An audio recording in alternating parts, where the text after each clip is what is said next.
Hello friends, माँ Saraswati classes के YouTube channel पर मैं शिवांश द्विवेदी आप सभी का स्वागत करता हूँ। यूपी मेट्रो वैकेंसीज रिलीज हो चुकी है। इसका ऑफिशियल नोटिफिकेशन भी आउट हो चुका है। 11 मार्च से इसके ऑनलाइन एप्लीकेशन स्टार्ट हो जाएंगे। और अगर एग्ज़ाम की बात करें तो जो ऑफिशियल नोटिफिकेशन में टेंटेटिव डेट मेंशन है वो 17 अप्रैल है, यानी कि 17 अप्रैल को आपका ये एग्ज़ाम संभावित है। तो यहाँ पर इस वीडियो में हम बात करेंगे एसएनटी की जो पोस्ट है और जिसमें जो स्टूडेंट एलिजिबल हैं वो हैं इलेक्ट्रॉनिक्स मैकेनिक के आईटीआई जिन्होंने पास की हुई है, एनसीवीटी हो या एससीवीटी हो। इसमें टोटल 24 पोस्ट हैं। इसके ऑफिशियल नोटिफिकेशन के बारे में हम डिटेल से डिस्कस कर चुके हैं।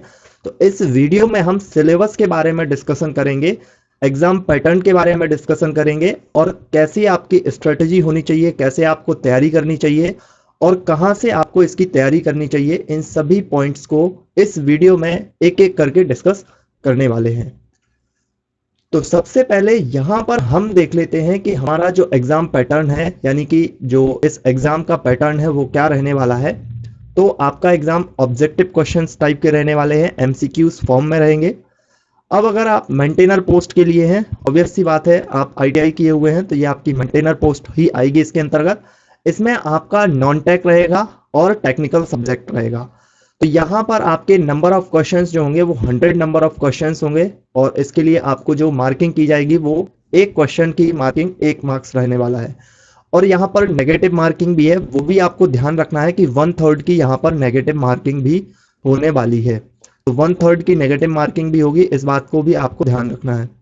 टाइम आपको कितना मिलेगा, तो टाइम आपको मिलने वाला है इसके लिए 2 घंटे का टाइम मिलेगा और 1/3 की ये नेगेटिव मार्किंग होगी। अब हम यहाँ पर डिटेल में सिलेबस डिस्कस करते हैं कि टॉपिक आखिर क्या क्या आने वाले हैं आपके नॉन टेक में और टेक्निकल में। तो यहाँ पर आपको बताने से पहले, आगे बताने से पहले मैं आपको एक चीज क्लियर करना चाहता हूं कि जो ये पेपर होगा उसमें क्या क्या चीजें आएंगी।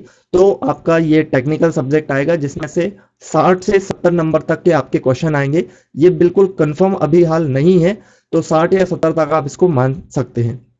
इसके अलावा इंग्लिश लैंग्वेज की अगर बात करें तो 10 क्वेश्चन आएंगे इसमें से, यानी कि जो आपकी जनरल इंग्लिश होती है उसमें से 10 क्वेश्चन आ सकते हैं। जनरल अवेयरनेस की बात करें तो इसमें से भी 10 क्वेश्चन आ सकते हैं और लॉजिकल एबिलिटी की बात की जाए तो इसमें से भी 10 क्वेश्चन आ सकते हैं।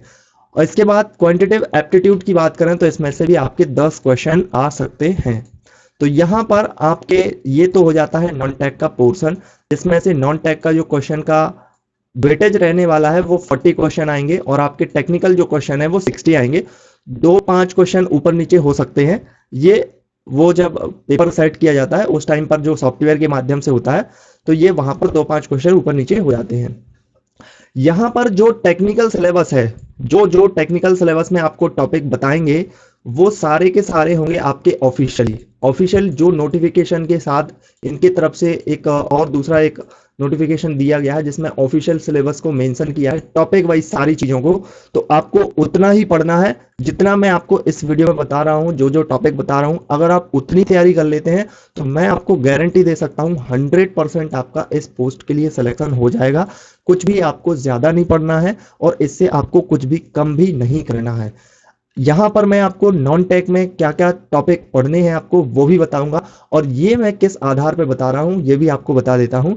तो नॉन टेक का जो पोर्शन है वो प्रीवियस जो पेपर हुए हैं, 2015 में पेपर हुआ है, 2018 में पेपर हुआ है, तो उसको मैंने पूरे तरीके से एनालाइज किया है। उन टॉपिक्स को बहुत ध्यान से, बहुत मतलब ये चीज कीजिएगा कि बहुत टाइम लगा है इन चीज़ों को, कम से कम 4 से 5 घंटे का टाइम लगा है इस सारी चीज़ को एनालाइज करने में। उसके बाद ही मैं आप तक ये चीज़ें लेकर के आ रहा हूँ और ये आपके लिए एकदम क्वालिटी है। ये समझिएगा कि आपके लिए ये मक्खन निकाल के रख दिया है, तो आपको बस पढ़ना है इन टॉपिक्स को। तो आइए सबसे पहले हम शुरुआत करते हैं नॉन टेक से, क्योंकि नॉन टेक भी उतना ही इंपॉर्टेंट है जितना आपका टेक इंपॉर्टेंट है। दोनों चीज़ों को मिला करके ही आप इसमें सिलेक्शन ले सकते हैं। इंग्लिश के लिए जो मैंने टॉपिक यहाँ पर एनालिसिस के आधार पर निकाले हैं, सिर्फ आपको इतने ही टॉपिक पढ़ने, इससे एक भी टॉपिक आपको ज्यादा नहीं पढ़ना है। तो वो मैं आपको बता देता हूँ। आपको टेंस के बारे में पढ़ना है, टेंस के जितने भी रूल हैं उन सभी को पढ़ना है। एक्टिव पैसिव वॉइस को पढ़ना है, एक क्वेश्चन यहां से आता ही आता है। इसके बाद नरेशन जो है वो भी आपको पढ़ना है, इनडायरेक्ट और डायरेक्ट नरेशन को पढ़ना है अच्छे से। ग्रामेटिकली एरर जो होती है, ग्रामर की जो एरर होती है, सेंटेंस आपने देखे होंगे कि जिसमें वर्ब की एरर हो गई, इसके अलावा उसमें और भी टेंस वगैरह की एरर हो गई, जो भी ग्रामर की एरर होती है उससे रिलेटेड एक क्वेश्चन आता है, तो ये भी आपको अच्छे से कवर करना है। जो रॉन्गली स्पेल्ड वर्ड होते हैं उनको भी आपको कवर करना है, एक क्वेश्चन यहाँ से भी हर बार पूछा जाता है। इसके बाद वन वर्ड सब्स्टिट्यूशन भी आपको कवर कर लेने हैं। इसके अलावा आपको एनम्स और सिनम्स भी अच्छे से कवर कर लेने हैं। इसके अलावा आपको प्रीपोजिशन, और प्रीपोजिशन के बाद आपको डिटर्मिनर। डिटर्मिनर को कई लोग प्रीपोजिशन के अंतर ही रख देते हैं, या फिर आपको अलग से भी पढ़ सकते हैं, जैसे भी आपको पढ़ना है। इंग्लिश में सिर्फ आपको इतने ही टॉपिक करने हैं, इससे एक भी टॉपिक आपको ज्यादा नहीं करना है, सिर्फ इतने ही टॉपिक, लेकिन इनका बार बार रिवीजन करना है, इनके रूल्स को अच्छे तरीके से प्रैक्टिस करना है, क्वेश्चंस की भी अच्छे से प्रैक्टिस करना है, ताकि आपका ये पूरा का पूरा जो सब्जेक्ट है वो अच्छे से कवर हो जाए। इसके बाद हम आगे बढ़ते हैं तो जनरल अवेयरनेस की बात आती है। जनरल अवेयरनेस में अगर हम देखें एक एक करके जो मैंने टॉपिक एनालिसिस के आधार पर निकाले हैं वो मैं आपको यहाँ पर बता देता हूँ। तो करंट अफेयर आपको पढ़ना है मैक्सिमम 6 मंथ का। 6 मंथ से ज्यादा का करंट अफेयर आप ज्यादा अभी मत पढ़ना, क्योंकि 6 मंथ के ही करंट अफेयर आएंगे। यहाँ पर 2-5 क्वेश्चन ही आते हैं, ज्यादा नहीं होते हैं। 2 से 3 क्वेश्चन करंट अफेयर उसी में रिलेटेड आपके और भी सब्जेक्ट होते हैं उनसे भी आते हैं। तो यहाँ पर करंट अफेयर में आपका समिट्स, हेडक्वार्टर्स हो गया, स्टेट कैपिटल्स हो गए, इसके बाद अवार्ड्स हो गए, इसके बाद आपका कल्चर से भी क्वेश्चन आता है, जो भी आपके कल्चर से रिलेटेड है, डांस है, फेस्टिवल है, अलग अलग स्टेट का डांस हो गया, फेस्टिवल हो गया, ये आपको पढ़ना है जीके के अंतर्गत। इसके अलावा आपको आर्ट्स के बारे में पढ़ना है। इसके अलावा आपको कंट्री, कैपिटल और जो करेंसी है जो हाल फिलहाल चर्चा में रही हैं वो आपको कवर करना है। इंपॉर्टेंट अपॉइंटमेंट्स, कौन कहाँ पर नियुक्त हुआ है, वर्तमान में कौन क्या है, ये आपको पढ़ लेना है अच्छे से।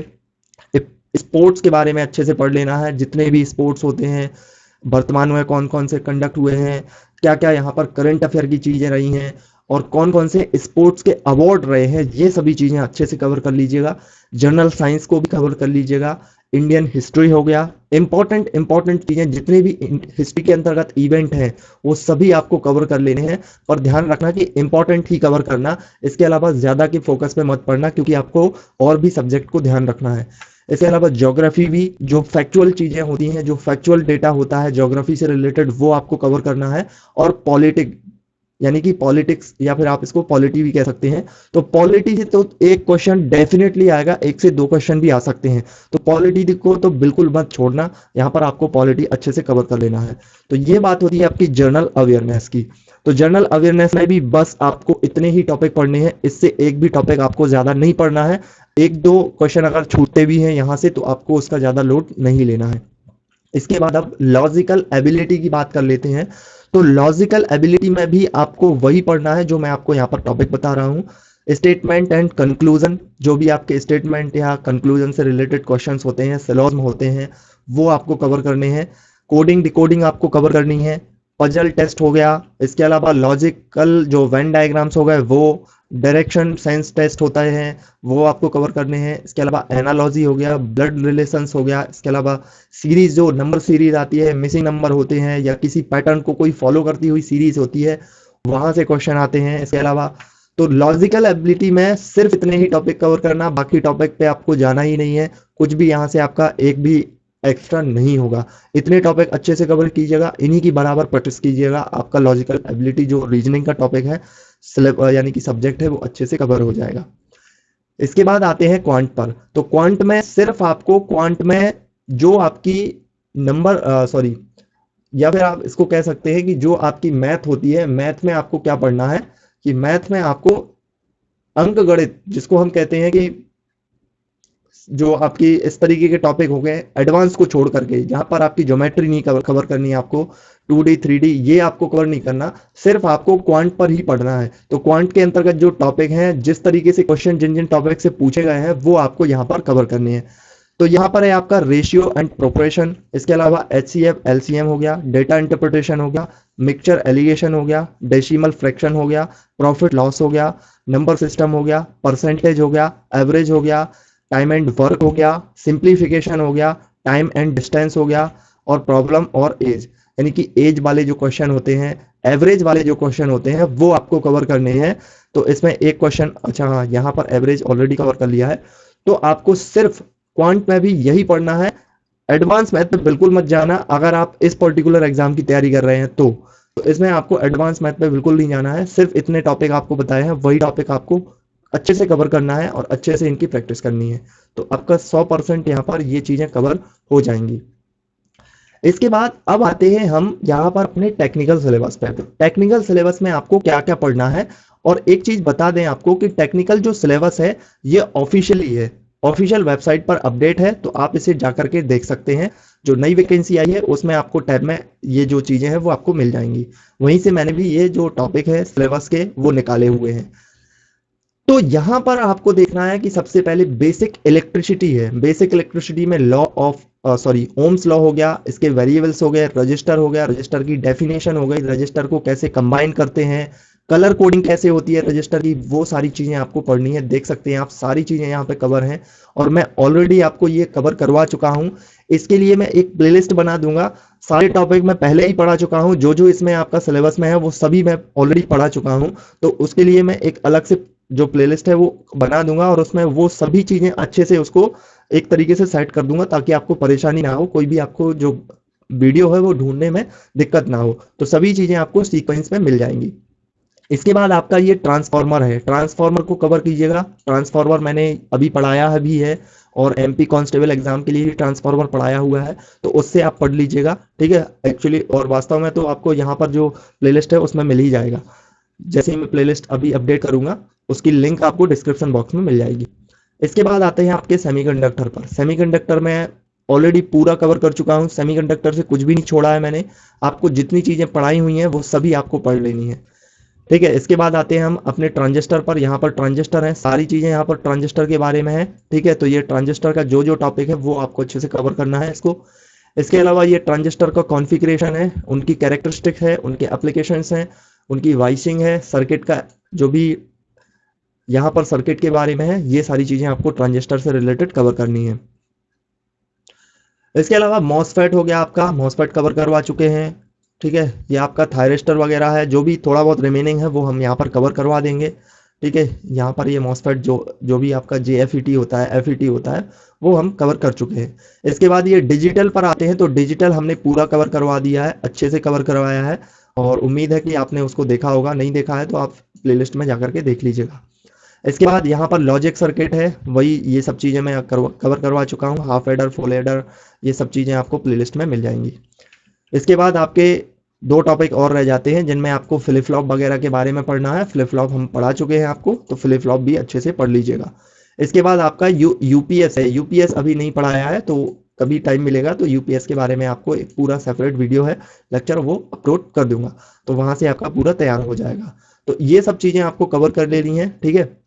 ये आप अच्छे से इसे नोट कर सकते हैं, स्क्रीनशॉट भी ले सकते हैं। तो ये पूरा आपका सिलेबस था जो कि मैंने यहाँ पर पूरा आपको बताया है। और जो भी चीज़ें हैं, कुछ नई चीज़ें हैं, कुछ प्रैक्टिस करने के लिए जो क्वेश्चन है उसके लिए हम वीडियो लाने की कोशिश करेंगे जल्द ही। तो अगर आप चैनल पर नए हैं तो सब्सक्राइब करना, नोटिफिकेशन बेल आइकन को भी प्रेस कर देना, वीडियो को लाइक करना, शेयर करना अपने दोस्तों के साथ, और चैनल को सब्सक्राइब जरूर कर लेना। So thank you for watching.